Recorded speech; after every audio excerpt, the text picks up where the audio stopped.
안녕하세요. 여러분의 학습 활동을 즐겁고 행복하게 이끌어주는 학습전략 전문 코디네이터 박성학 연구원입니다. 이번 시간에는 효과적인 시험관리 전략에 대해서 알아보도록 하겠습니다. 시험관리 전략이란 시험을 잘 치르기 위한 방법과 기술입니다. 시험관리 전략은 반드시 정해진 선행 학습 목표가 충분히 달성된 뒤에 학습자가 사용할 수 있는 전략적 기술입니다. 주어진 학습 과제를 충분히 공부하지 않고 시험을 보는 기술만 이해하고 훈련한다고 해서 좋은 성적을 얻을 수는 없겠죠. 즉, 시험관리 전략은 기존의 학습 지식을 먼저 시험이라는 상황 속에서 효과적으로 이끌어내고 활용하는 데 목적이 있습니다. 자, 그러면 시험의 의미는 뭘까요? 시험이란 현재 나의 실력을 평가하기 위해서 보는 것입니다. 즉, 내가 잘 알고 있는 것은 무엇이고 부족한 부분은 무엇인지, 또 부족한 부분을 어떻게 보충해 나가야 하는지 알아보기 위해서 보는 것이죠.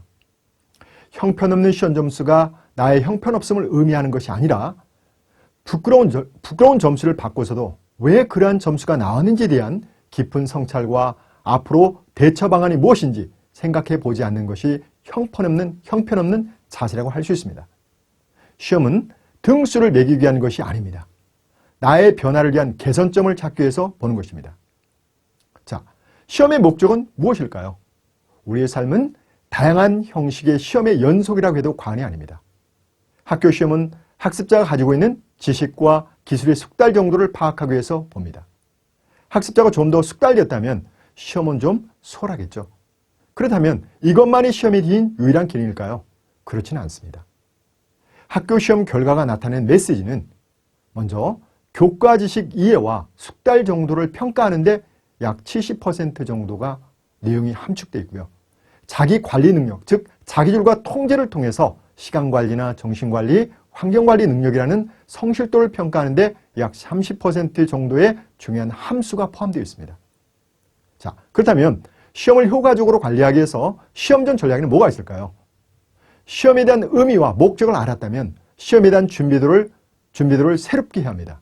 시험을 잘 보기 위해서는 완벽한 숙달 상태에 이르도록 반복 학습을 해야 하며 그 반복 학습을 통해서 공부한 내용의 자기화가 필요합니다. 체계적인 반복 학습을 잘 하기 위해서는 치밀한 시험 계획을 짜야 합니다. 대부분 시험 계획도 없이 즉흥적으로 시험을 보는 학생들이 의외로 많습니다. 이럴 경우 좋은 성취를 기하기는 어렵겠죠. 자, 그래서 먼저 시험 스케줄러를 작성하라 합니다. 모든 일에는 확실한 계획이 없이 좋은 결과를 기대할 수는 없습니다. 자신의 학습 상태에 적합하고 명확한 계획과 목표의식을 갖고 출발해야만 합니다. 대부분 학업 성취도가 낮은 학습자의 경우 계획과 그 목표 설정에 어려움을 갖고 있습니다. 설령 계획이 설정되어 있다 해도 계획과 행동이 따로 놀게 됩니다. 왜 그럴까요? 자, 그 이유는 먼저 지킬 수 없는 무리한 계획을 세우기 때문입니다. 애초부터 계획을 준수하기에 불가능한 내용들로 채워져 있기 때문입니다. 두 번째는 자신이 계획을 짜지 않고 누군가 대신 계획을 짜줬기 때문이죠. 시험 계획은 학습자만이 가지고 있는 이해 영역과 이해 속도에 맞춰 계획돼야 합니다. 예컨대 내가 한 시간에 어느 정도의 학습량을 소화할 수 있는지는 유일하게 학습자 자신만이 판단할 수 있죠. 그래서 제3자가 계획표를 만들어주는 것처럼 어리석은 일이 없겠죠. 따라서 안정감 있고 긴 호흡의 집중력과 공부 습관을 위해서는 일일 계획에서부터 주간 계획 그리고 월간 계획이 뒷받침되어야 합니다. 특히 자신의 학습 상태에 따라서 시험 3, 4주 전부터 별도의 시험 스케줄러가 필요합니다. 시험 스케줄러가 있으면 시간을 효율적으로 사용하고 공부의 집중도를 높여서 학습의 효과를 극대화할 수 있습니다. 자, 그렇다면 시험을 준비하는 동안 보통 몇 번 반복하는 것이 효율적일까요? 학습자마다 다르겠지만은 보통 최소 3회독 이상은 반복해야 시험 중 불행한 망각의 늪에 빠지지 않을 것입니다. 먼저 1회독은 학교 교과 진도에 맞춰서 내용 정리와 개념 파악에 집중하고 2회독부터는 문제집 활용을 통한 심화학습 단계로 나가야 합니다. 3회독은 시험 보기 직전 총정리 과정이라고 생각하면 됩니다. 자, 그렇다면 시험 공부 순서를 이제 정해야 되겠죠. 시험 공부는 계획에 따라 일정한 순서로 순서로 해야만이 시행착오 없이 효과적으로 진행할 수 있습니다. 먼저 각 과목의 시험을 볼 각 단원의 학습 목표를 전체적으로 보면서 무엇을 배웠고 무엇을 알아야 하는지 생각해 봐야 합니다. 둘째는 그것을 토대로 교과서와 교과 프린트 내용, 또 수업 노트 등을 살펴봐야 합니다. 셋째로 문제집으로 정리해야 합니다. 그 문제들을 총 난이도에 따라서 틀린 것과 아직도 이해가 안 되는 문제를 다시 꼼꼼하게 풀어보도록 해야겠죠. 시험을 준비하면서 가장 중점적으로 해야 될 부분은 시험 볼 내용에 대한 기본 지식의 습득이고, 두 번째는 문제 해결 능력, 즉 응용력을 기르는 것입니다. 기본 개념을 익혔다면 문제를 풀면서 다양한 사고를 통해 자신의 부족한 부분을 점검해보고 그 부분을 보충하면서 시험의 완성도를 향해 나가야 합니다. 자, 그렇다면 시험 기간 학습 전략은 어떻게 유지해야 할까요? 무슨 시험이든 무작정 열심히 한다고 좋은 학습 결과를 기대할 수는 없습니다. 따라서 시험 기간 중 효과적인 학습 전략이 필요하지요. 먼저 주요 학습 내용을 자신의 언어로 구조화시켜서 자신만의 비밀 노트인 서머리 노트를 만들면 매우 효과적으로 활용할 수 있습니다. 자, 두 번째는 수업 중 주요 과목, 특히 시험 1주 전에는 mp3 등의 녹취를 해서 반복 학습을 합니다. 특히 시험 1주 전은 이미 시험 출제가 완료된 상태이기 때문에 선생님들께서 출제된 내용을 기준으로 자신의 수업 중 누락된 부분이나 불명확하게 전달된 내용에 대해서는 노파심을 가지고 다시 언급하게 되어 있습니다. 이때 수업 중 녹취를 할 때는 사전에 선생님께 반드시 양해를 구해야만 합니다. 세 번째는 교과 선생님 문제 출제 스타일을 파악하는 것도 매우 중요합니다. 보통 프린트물 자료에 문제 유형이 예시되어 있습니다. 네 번째는 암기 과목은 주요 핵심 키워드를 빈칸 메우기 형태로 공부하면 매우 뛰어난 학습 효과를 가질 수 있습니다. 다섯 번째는 자신이 학교의 전년도 기출문제를 구해서 문제 유형과 난이도를 파악하면 효과적입니다. 여섯 번째는 시험 3주 전부터는 각 교과목 수업 시간마다 내일 시험을 본다는 자세로 완전 학습을 실행하도록 해야 합니다. 자, 그렇다면 시험 기간 중 컨디션 관리는 어떻게 해야 될까요? 많은 학생들이 시험 기간이 되면 컨디션 조절에 실패해서 시험을 기대 이하로 보는 경우가 많이 있습니다. 컨디션 조절도 결국 자기관리 기술 중 하나입니다.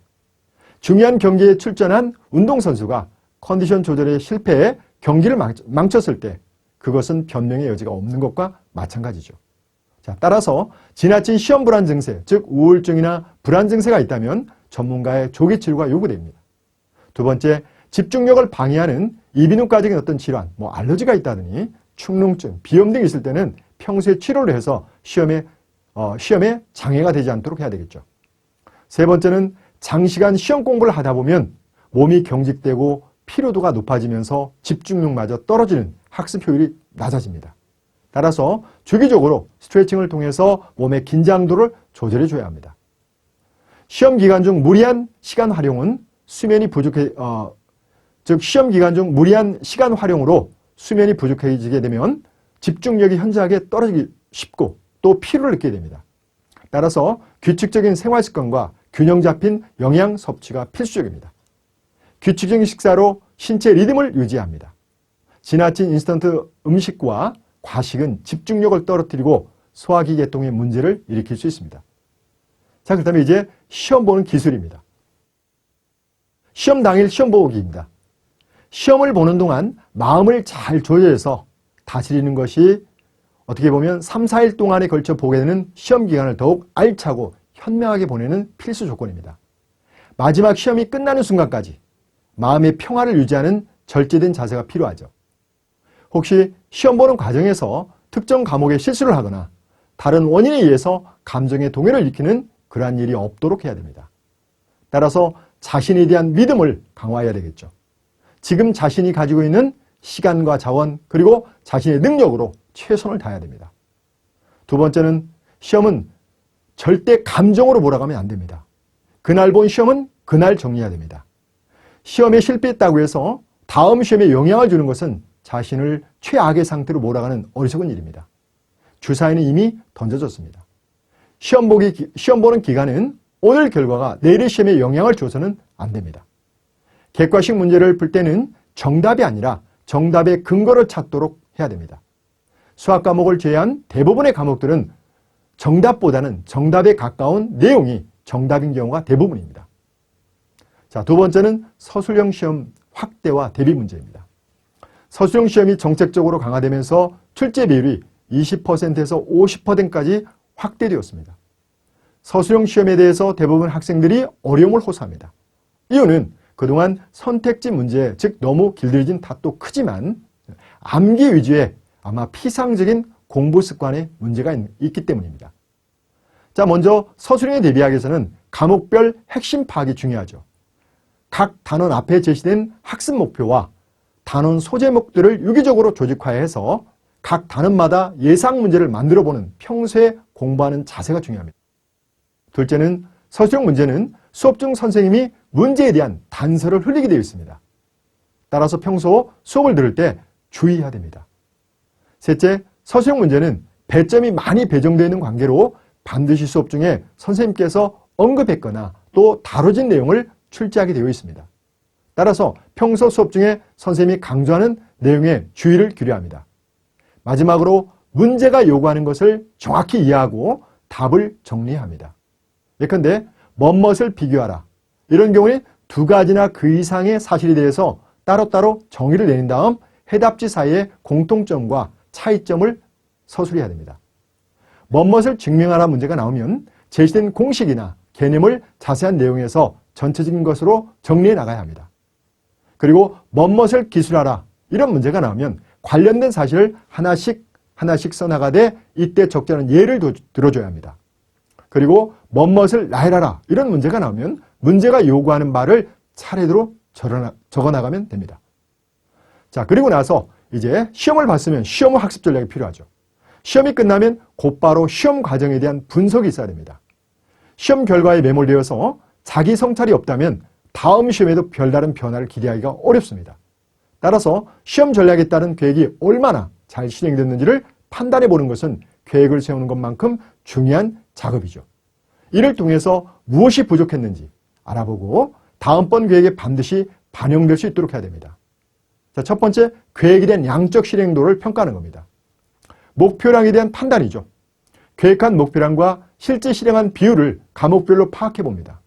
예를 들어 국어 공부를 자료나 교과서 프린트로 또는 수업 노트, 자습서, 기출 문제집으로 계획했다면 각 페이지 수나 분량을 얼마나 공부하기로 계획했고 실제로 공부한 분량의 횟수는 어느 정도 였는지 백분율로 파악해 보는 것이죠. 두 번째는 계획에 대한 질적 실행도 평가입니다. 계획표에 설정한 대로 계획이 실행됐는지를 평가해 보는 것이죠. 예컨대 시험 3주 전 계획은 적절히 활용해서 공부했는가? 또 시험 계획표가 무시되고 수시로 손에 잡히는 대로 즉흥적으로 공부를 하지 않았나? 또 3회도 계획을 잘 지켜졌는가? 이러한 것들을 살펴보는 것입니다. 그리고 계획표를 작성해서 공부했을 때와 그렇지 않았을 때를 비교해보고 계획을 통해서 자신이 어떤 점이 향상되는지 평가해 봐야 합니다. 그리고 세 번째는 시험 결과와 계획과의 상관관계를 파악해야 됩니다. 계획의 달성도와 시험 점수 결과는 어느 정도 일치하게 됩니다. 즉 80에서 90% 이상 계획 실행력이 따랐다면 성적도 8, 90점대 이상 나오게 됩니다. 그러나 만약 실행도가 높은데 학업 성취도가 낮다면 이 문제는 어디에 있을까요? 첫째, 남에게 보여주기 위한 공부를 하지 않았는가? 두 번째는 나의 공부 방법에 문제가 있는 건 아닌지? 그리고 세 번째는 계획표 작성에만 신경을 쓰고 실제로 학습 내용을 자기화하는 데 소홀한 것은 아니었는지 반성해 봐야 합니다. 상관관계에 대한 분석과 반성을 통해서 문제의 원인을 알아보고 개선해야 됩니다. 자, 청사진이 없이 건물을 지을 수는 없습니다. 시험에 대한 명확한 계획 없이 상위권 입성은 정말 어렵습니다. 내가 5층 높이의 건물을 지을 것인지 10층 높이의 건물을 지을 것인지 아니면 100층 높이의 건물을 지을 것인지에 따라서 청사진에 담겨진 내용도 다르게 되어 있습니다. 자, 여러분의 멋진 청사진을 직접 그려보는 계기가 되었으면 합니다. 감사합니다.